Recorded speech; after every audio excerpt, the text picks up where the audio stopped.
Ça, c'est l'ancienne Lorette, quand j'ai eu ma première caméra puis que je savais pas trop filmer. Par chez nous, on appelle ça LA, l'ancienne Lorette, L''A. Ça fait plus exotique. LA au cœur de la banlieue de Québec. LA, c'est le pays de Max, le personnage principal du film. Un film qui a été bien long à mûrir dans ma tête de roue. Peut-être parce que l'autre roue est pas là pour m'aider à recoller les morceaux. L'autre roue, c'est mon cousin Max. C'est lui, Max. Maxime, que j'appelais Roger dans le temps. Roger. Je l'appelais aussi Max Power. Max Power, ça y faisait bien. Ça lui donnait un petit côté personnage de film qui collait bien à la peau. Un personnage avec une belle histoire. Une belle histoire qu'il fallait que je vous raconte. Celle de Max Power.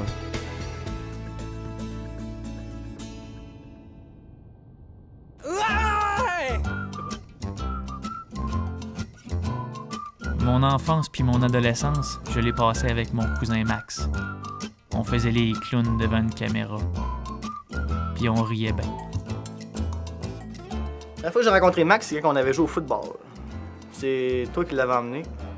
Puis tu m'avais fait accroire des drôles d'affaires sur lui la première fois que je l'ai vu. Tu m'avais dit qu'il prenait du crack, puis qu'il était en drogue solide. Je te présente ton osaure. Ton osaure!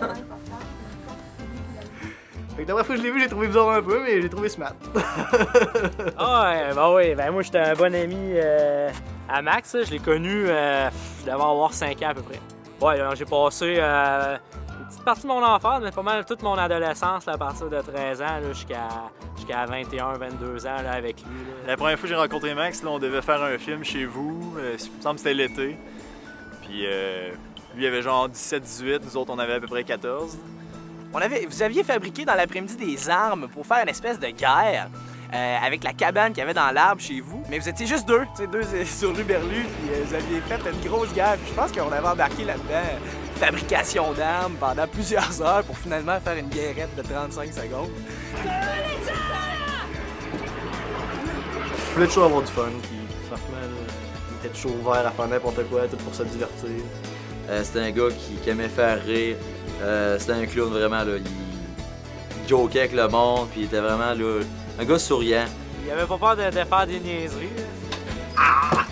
C'est un funny guy, puis dès qu'on l'a vu, on a senti qu'on allait au bien du fun. C'était vraiment un cœur d'enfant, puis qui me rejoignait vraiment beaucoup. Il riait tout le temps, puis il aimait ça se faire agacer, puis il aimait ça agacer les autres. Puis c'était un enfant qui était toujours de bonne humeur, colleux, affectueux. Ouais, mon frère, lui, il était fort ses films, ses petits films personnels qu'il faisait.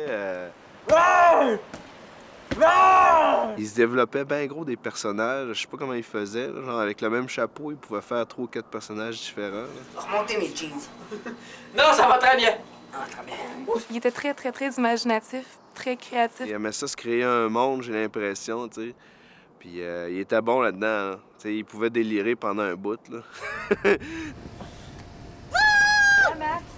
Je suis Superman et je m'en vais te plumer le bec. Qu'est-ce que tu as à dire contre ta défense? Pour te défendre? Faites donc de l'air un peu. Oh putain!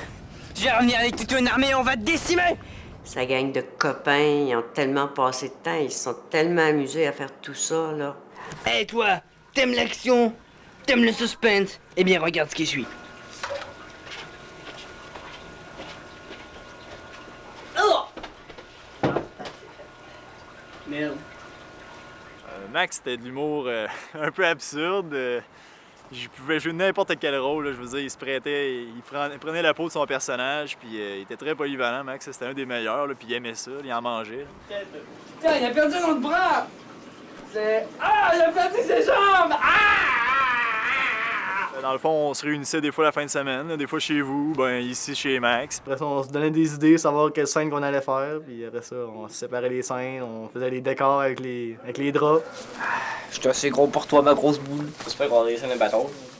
La plupart du temps, c'était une bataille, ça finissait, c'était une bagarre. Mais fallait se costumer pour se bagarrer, hein. Fait que Maxime mettait son gilet des Nordiques, légendaire. Nous autres, on se gossait quelque chose d'autre. On se mettait un casque de hockey, puis on se tapait dessus devant le Kodak. Arrête ça! Arrête Fonce ça! ta gueule!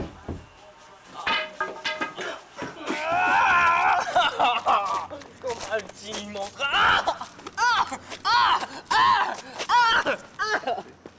Puis j'ai l'impression, lui, que c'était la comédie, genre, qui l'attirait le plus. Hein. Hey, gars, j'ai perdu un bras à côté de toi. Bah, t'as dû perdre tes couilles. C'était toujours bien divertissant, c'est sûr. C'était toujours Max, justement, le rôle principal ou presque.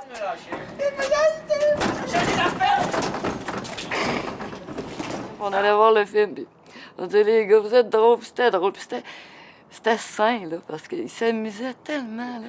Ils ont eu une adolescence extraordinaire parce qu'ils ont pu exprimer leur intérieur, garder l'enfant qu'il y avait en eux, là. L'enfant qu'on avait en nous, on l'a perdu à la fin de l'hiver 2007. Je vivais à Vancouver, puis un matin, j'ai reçu un appel de mes parents pour me souhaiter bonne fête, une journée en retard. Je leur ai dit en joke que j'étais un peu fâché qu'ils m'aient pas appelé la veille. Ils m'ont dit de m'asseoir parce qu'il y avait une mauvaise nouvelle à m'apprendre. Oh mon Dieu, elle est mort! Qu'est-ce que tu fais là, niaiseux? Maudit, arrête de faire des conneries. T'es drôle, t'es drôle. Il jasait pas cette journée-là. Il est parti, il s'est en allé en bas dans sa chambre. Puis là, je disais, Maxime, viens manger, là. Mais non. Il restait dans sa chambre. Je suis allée le voir, j'y ai parlé. Après ça, moi, je m'en allais trouver ma soeur, prendre un café. Puis, j'ai dit, Maxime, là, viens manger, parce que moi, je me prépare, puis je m'en vais. Puis, c'est ça. Quelques minutes avant que j'ai fini de me préparer, j'ai entendu le coup de feu. Mais j'ai pas pensé sur le moment que c'était un coup de feu, là. La police m'a tout simplement dit Louise a eu un petit malaise, on la transporte à l'hôpital. Est-ce que tu peux venir la rejoindre? Puis je me rappelle qu'en voiture, on disait voyons, il est où Max? Il doit être parti s'entraîner ou quelque chose comme ça. Puis quand je suis arrivée à l'hôpital, ils m'ont fait passer devant tout le monde. Puis Louise était dans un bureau. Moi puis ma grand-mère, on a attendu dans la salle d'attente. Là, je suis rentrée là, mais j'ai dit mon Dieu, mais qu'est-ce qu'il y a? Puis là, elle m'a appris ça. C'était le choc total. C'était comme la fin du monde. J'avais jamais vécu quelque chose d'aussi. Là, j'ai vu des chars de police, j'ai vu des genres de vannes, puis je comprenais pas. Là, j'ai arrêté. Là, il n'y avait pas de Louise, il n'y avait rien. Il y avait du monde, des policiers, puis des enquêteurs. C'est là que j'ai su que les policiers m'ont dit que Max était mort. La première affaire que j'ai ressentie, c'était comme quelque chose qui te pique, qui vient t'arracher. Parce que il y a des souvenirs que tu penses qu'ils pourront jamais être enlevés, tu sais. Quand maman m'a annoncé ça, sur le coup, je voyais tout ce que j'avais pu vivre avec mon frère, comme... tu sais, qui s'en allait. Vers les heures que c'est arrivé, moi, je pensais à Max, puis je me disais que je voulais l'appeler pour faire de quoi. Mais j'avais changé d'idée, puis après ça, j'étais à la place, j'étais allé me coucher parce que j'étais fatigué. Puis le soir, j'étais à ma pratique de hockey, puis c'est Ghislain, ton père, qui est venu me prévenir qu'il avait besoin de moi, puis qu'il fallait que j'aille chez vous, chez tes parents en urgence. Puis c'est là que je l'ai su. Louise m'attendait, puis tout le monde était en pleurs, dans le fond. Je savais que c'était passé de quoi être grave, mais à ce point-là, j'aurais jamais deviné. Là, quand je suis rentré, puis j'ai vu Gilbert pleurer, ben là, je me suis dit, bon, il est mort. Ça m'a pas mal sauté au visage. Moi, je pensais qu'il était mort d'un accident de char au début. Je me suis dit, c'est soit il s'est planté en char, parce que Max c'était pas le meilleur conducteur, là, mais il était assez téméraire et dangereux. J'ai dit, c'est soit l'un, soit l'autre, là, puis en fin de compte, c'était suicide. Là. Le temps arrêté, il n'y avait plus de jours, de semaines, il n'y avait plus d'heures, il n'y avait plus de... Tu sais, je me couchais, je me levais, puis après ça, tu vis encore là-dedans. Bon, au début, on y croit pas beaucoup. On pense que ça va durer 2-3 jours, puis qu'il va réapparaître après, ou qu'il est seulement à l'hôpital, mais... Non, mais franchement, tout de suite, ce que j'ai pensé, c'est que je venais de perdre une des personnes qui était le plus importante dans ma vie. Un très bon chum, tu le perds du jour au lendemain. Le suicide, c'est quelque chose qui frappe. Ouais. ça touche pas mal plus le monde autour de lui qui pouvait peut-être le penser. Là, J'étais fâchée qu'il soit pas venu vers nous. Tu sais, un petit coup de téléphone ou je peux-tu venir vous voir une fin de semaine, j'en peux plus, tu sais, je sais pas, j'étais fâchée. Après ça, j'étais fâchée contre nous de pas avoir vu ça. Ce qui m'a fait le plus mal, c'est que je m'en voulais beaucoup. Vu qu'on était tout le temps ensemble, moi, j'étais le gars qu'il aurait peut-être dû le voir arriver. Je trouvais quasiment que j'avais une part de responsabilité là-dedans, puis que j'aurais dû voir de quoi, puis je m'excusais quasiment aux autres, là. Pourquoi? Qu'est-ce que j'ai pas vu? Si j'avais fait ci, si j'avais fait ça, c'est encore des questions que je me pose. Quand Max est mort, ça faisait déjà longtemps que les films de sous-sol avaient arrêté. Je pense qu'intérieurement, il aurait voulu que ça continue. Moi, je sais que j'ai jamais été capable d'y en vouloir. J'ai jamais eu de colère. Je n'ai eu quand mon mari est mort. Mais Max, non. Je comprenais tellement ce qu'il vivait, là. Je savais tellement qu'il était malheureux, là. J'étais un bon père, OK? C'est faux! T'étais jamais là! Ça, tu sais bien que c'est pas vrai, mon gars. Oui, c'est vrai, t'étais jamais là! Je pense que depuis que son père est mort, qu'il disait qu'il voulait mourir. Fait que c'était pas d'hier, là. Ben, Maxime avait 10 ans quand son père est mort. J'avais été obligée d'aller consulter avec lui parce que tous les soirs qu'il se couchait, il me disait « Moi, je veux mourir ». Mais non, je disais « Max ». Mais nous autres, on dit toujours, puis on le dit même aux enfants qui sont en âge de comprendre, « Ben ton père, il est bien, il souffre plus, il est au ciel ». Mais lui qui reste puis qui a mal, il est pas bien. Lui, un enfant, il faut que ce soit du rationnel. Il avait dit « Ton père, il est mort, là. Il est sous terre, puis on ne sait pas ce qu'il y a après. » Ça a été fini. Il n'a jamais redit ça. Mais mon petit frère, il n'a jamais eu facile, tu sais. Ça a comme mal parti au départ parce que Maxime, il a attrapé une bactérie, supposément à l'hôpital, et il était dans le coma 3 semaines. Je pense que ça a laissé des séquelles. Il s'est battu pour grandir. Il s'est battu pour aller à l'école. Il s'est battu pour trouver une job. Puis câlisse, ça marchait jamais. C'était un enfant qui n'avait pas de mémoire, il n'avait pas la maturité de son âge non plus.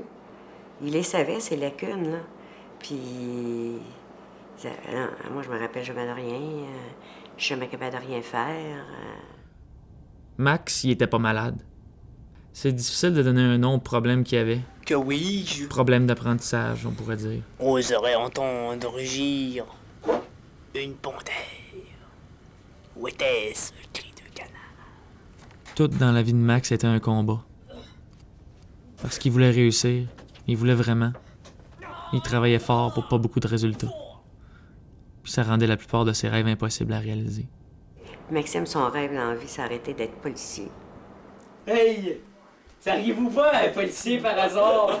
C'est un policier! Ah, j'ai mal! Aïe! Chacun prenait son chemin, chacun...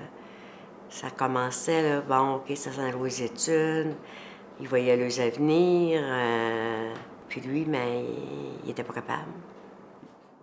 À force d'essayer puis d'échouer,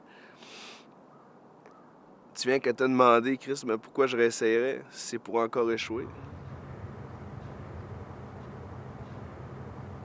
Mais Maxime, la dernière semaine qu'il a vécu, son grand-père est décédé le samedi d'avant.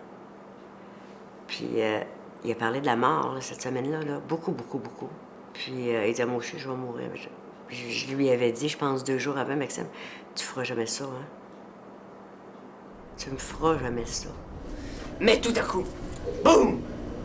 Tout péta. Sur le coup, pour moi, c'était pas des signes. C'est quand que je l'ai su par après, là, c'est là qu'ils ont plus pris de la signification. J'ai le goût de partir de Québec, d'ici puis tout. Puis, tu sais, là, je disais, pour aller où, tu sais. Puis, il s'ouvrait pas beaucoup, là. Fait que, tu sais, je laissais ça aller. Attention! Il y a un vaisseau ennemi! La dernière fois que j'ai vu Max, c'était le 1er janvier 2007. Je repartais pour Vancouver. Il m'avait salué par la fenêtre des douanes à l'aéroport. Il avait relevé son gilet puis il me montrait sa bedaine blanche au travers de la vitre. Il m'avait crié « Je t'aime !» J'ai pris une photo avec mon cellulaire. C'est la dernière image que j'ai de lui. La dernière fois que j'ai entendu sa voix, c'était au téléphone, tu sais. Puis en train de encore demander si moi j'allais bien, tu sais. Parce qu'il parlait pas vraiment de lui puis ses problèmes. Puis quand j'ai raccroché, tu sais, dans ma tête, ça fait comme ouais, Max est correct. Tu sais, il demande comment je vais. Tu sais, je me disais pas que c'est peut-être la dernière fois que j'y parle. Il devait aller à Vancouver voir David avec Louise, puis j'avais dit, Max, vas-y voir David. Il y a tellement de choses, il va tellement être heureux de te voir là-bas, puis il va tellement te montrer de belles choses. Ah oui, j'y vais, puis il était content là, d'y aller, là. Il était tellement content d'y aller, là. J'ai dit à Max, je m'excuse, j'étais en train de faire des travaux, puis tout ça, là. Plus tu t'en vas. Puis il m'avait dit, ah ben ouais, hein, c'est ça, j'ai compris. En tout cas, la prochaine fois, je viendrai pas te déranger. Mais tu sais, il niaisait, c'était super sarcastique. Puis j'ai dit, arrête donc, là, la prochaine fois, on va se voir plus que ça. Puis... c'est la dernière fois que je l'ai vu. C'est con parce que, tu sais, là, tu dis, bon, ben, bonne semaine.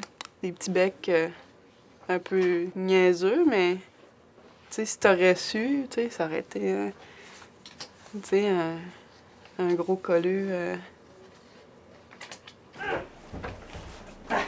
Putain! Ah, elle est enragée!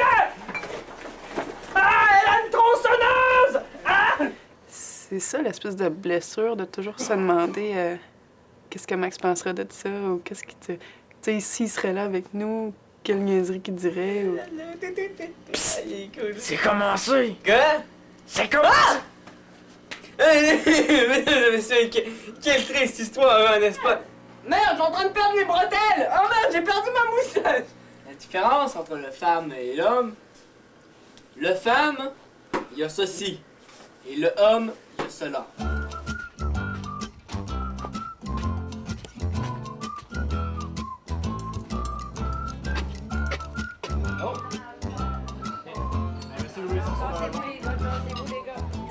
Le 8 mars 2010, on s'est réunis chez Max, la famille et les amis, exactement 3 ans après sa mort. C'était ma fête, puis je voulais le passer avec cette gang-là. On avait tout envie de se rappeler des souvenirs du bon vieux temps. Tout le monde était là pour y participer. Là, c'est Max qui lit, puis c'est David qui récite. Il ferme la lettre, puis David a pas David, Max dans sa tête, c'est David. Il va vraiment aller, mais David continue à parler. On regardait des vieux films qu'on avait faits, puis on riait. T'en rappelles-tu? Des souvenirs, il y en avait à plein. Il se garochait toujours à terre. On dirait que ça lui faisait jamais mal. Il était fait en caoutchouc. Hein? Il savait comment tomber, il avait appris ça. Et voici Maxime. Qui va tenter le saut de la mort.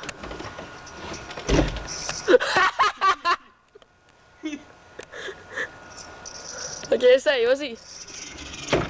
Hey! Il est tout fait. Il me semble si tu me dis souvenir, je pense juste à, tu sais, des folies, là. Quand je le voyais se battre avec Hugo. C'était tellement drôle, là, tu sais, 2 frères ensemble, comme ça peut faire des folies. Je sais pas qu'est-ce qu'il y avait dans son Nintendo 64. Là. On jouait au hockey, au football, à Road Rash, puis il restait genre 2 minutes à jouer à la game, on menait 10-0. Puis là, ben, en 2 minutes, là, il scorait 10 buts, puis il égalisait ça.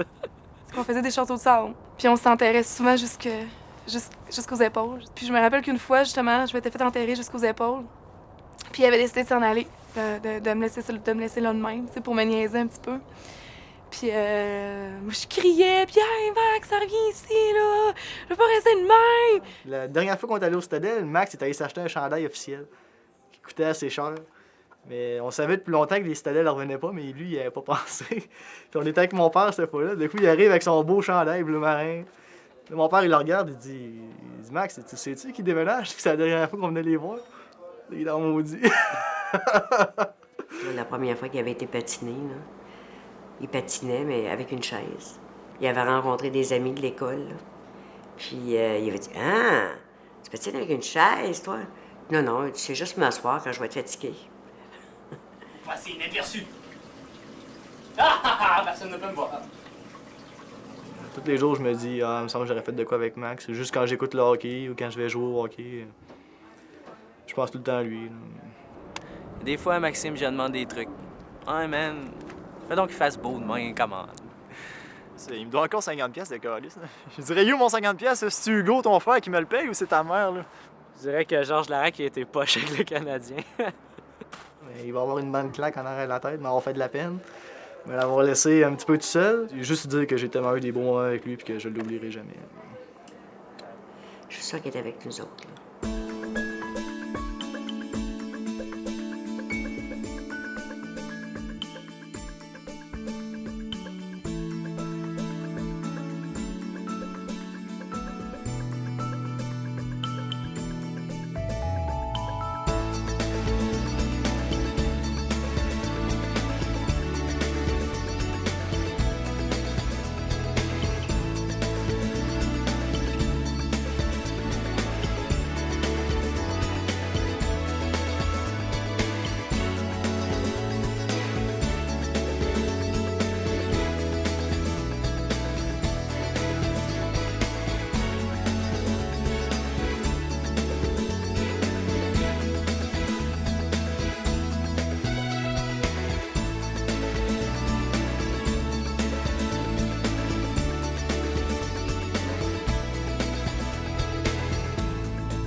Max, t'as été le personnage principal de mon enfance, de mon adolescence.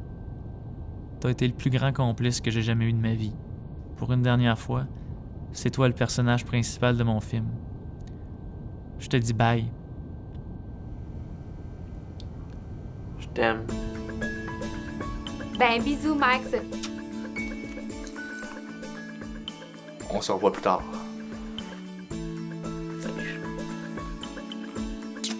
Je te lève ma bière. Je t'aime fort, puis je t'envoie un gros bisou. J'espère encore que t'es avec nous, puis je t'embrasse fort, fais attention à toi. Salut. Salut. Bye.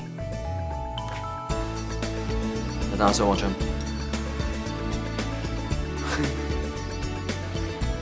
Chill, mon Max. Yo, man. T'es bien?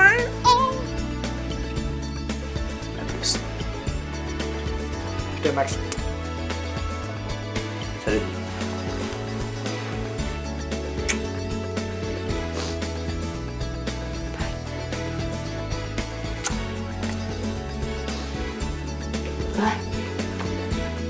Tu nous manques. Bye bye.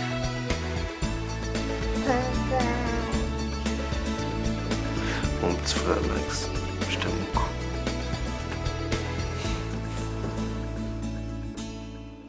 Je t'aime.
Je suis passé à